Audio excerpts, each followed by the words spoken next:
മസ്തി ചായേ ചായേ ഞങ്ങൾ ബീഹാർ സന്ദർശിക്കാൻ വേണ്ടി വന്നതായിരുന്നു. അപ്പോഴാണ് കേരള ലയിപ്പിക്കുന്നൊരു കാഴ്ച കാണാനിടയായത്. എന്താണെന്നല്ലേ പറയാം.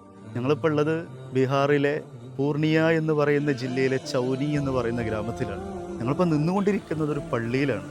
ഇവർക്ക് നല്ലതുപോലെ പടച്ച റബ്ബിൻ്റെ മുമ്പിൽ നിന്നുകൊണ്ട് നിസ്കരിക്കാനും പള്ളിയിൽ ഇരുന്നു കൊണ്ട് ഖുർആൻ ഓതാനും മറ്റുള്ള ഇബാദത്തുകളൊന്നും ചെയ്യാൻ നല്ല രീതിയിലുള്ളൊരു പള്ളി ഇവിടെ ഇല്ല. പള്ളിയുടെ പണി ഇവിടെ തുടങ്ങിയിട്ടുണ്ട്, പക്ഷെ പൂർത്തിയാക്കാൻ ഇവരുടെ കയ്യിൽ ക്യാഷില്ല.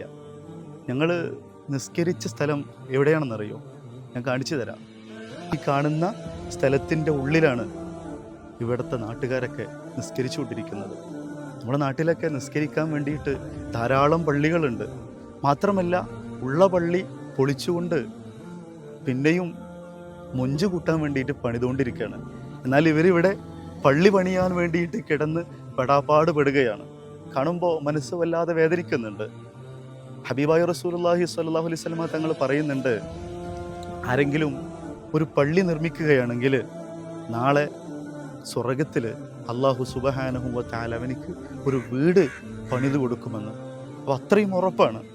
അതുകൊണ്ട് നിങ്ങളാൽ കഴിയുന്ന രീതിയിൽ ഈ നാട്ടുകാർക്ക് വേണ്ടിയിട്ട് പടച്ച റബ്ബിൻ്റെ മുമ്പിൽ നിന്നുകൊണ്ട് നിസ്കരിക്കാൻ വേണ്ടിയിട്ട് അള്ളാഹ്ക്ക് ഇബാദത്ത് ചെയ്യാൻ വേണ്ടിയിട്ട് നിങ്ങളാൽ കഴിയുന്ന രീതിയിൽ ഈ നാട്ടുകാരെ സഹായിക്കണം. ഈ പള്ളിക്ക് വേണ്ടിയിട്ട് നിങ്ങൾ സഹായിക്കണം. 10 20 എത്രയാണോ നിങ്ങളാൽ കഴിയുന്ന രീതിയിൽ സഹായിച്ചുകൊണ്ട് നമുക്കിവിടെ ഒരു പള്ളി നിർമ്മിക്കണം. അള്ളാഹു നമുക്ക് തൗഫീഖ് നൽകുമാറാകട്ടെ.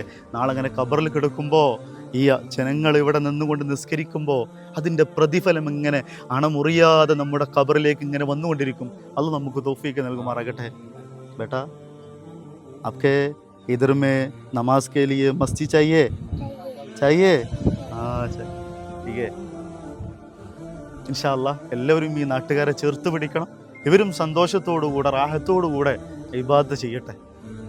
ഈ പള്ളി നിർമ്മിക്കാൻ വേണ്ടിയിട്ട് മുന്നിട്ടിറങ്ങിയിട്ടുള്ളത് സനാബിൽ ഫൗണ്ടേഷനാണ്. അൽഹംദുലില്ലാഹ്, അല്ലാഹ് അവർക്ക് ബർക്കത്ത് ചെയ്യട്ടെ. അവർ ഒരു വീട് ചെയ്തതിലൂടെ 3 ലക്ഷം രൂപയോളം ലഭിച്ചിട്ടുണ്ട്. നമുക്ക് ഏകദേശം 15 ലക്ഷം രൂപയോളം ഈ പള്ളി നിർമ്മിക്കാൻ ആവശ്യമുണ്ട്. അതുകൊണ്ട് ഇനി നമുക്ക് 12 ലക്ഷമാണ് ആവശ്യമുള്ളത്. അപ്പോൾ എന്ത് ചെയ്യുക, എല്ലാവരും സഹായിക്കുക.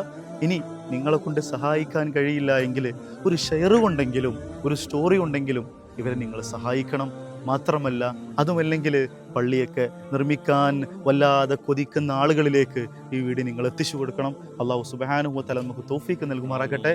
അസ്സലാമു അലൈക്കും വറഹ്മത്തുള്ളാഹി.